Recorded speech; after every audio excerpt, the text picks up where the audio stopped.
আসবো কাল। ভুলে গেছি শুধু বৃদ্ধাশ্রমের ঠিকানাটা।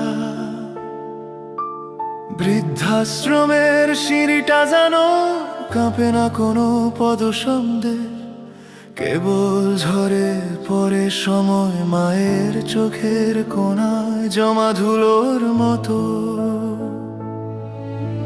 সে তাকিয়ে থাকে রোদের শেষ রেখাটা পর্যন্ত,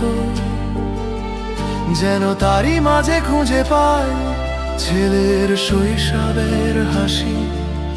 সেই হাসি যে আজ মোবাইলের স্ক্রিনে আটকে আছে।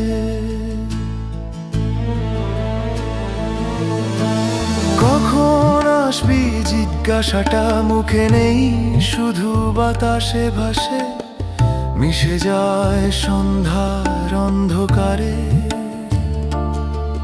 তার হাতের চামড়া এখন শীর্ণ কাগজের পাতা, যে পাতায় লেখা ছিল অন্তহীন গল্প, কিন্তু পাখক কই।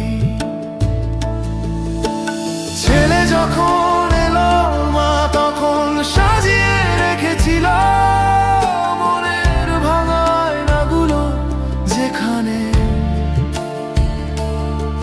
তার নিজেরই মুখ অনেকগুলো জন্মের পরেও চেনা।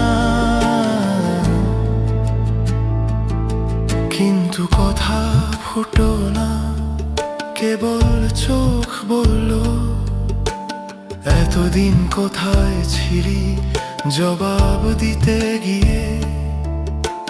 ছেলে দেখলো মায়ের চোখে লেখা ছিল সব উত্তর। মা শুয়ে আছে শব্দহীন এক কক্ষে, তার শেষ দেখবাটা আটকে গেছে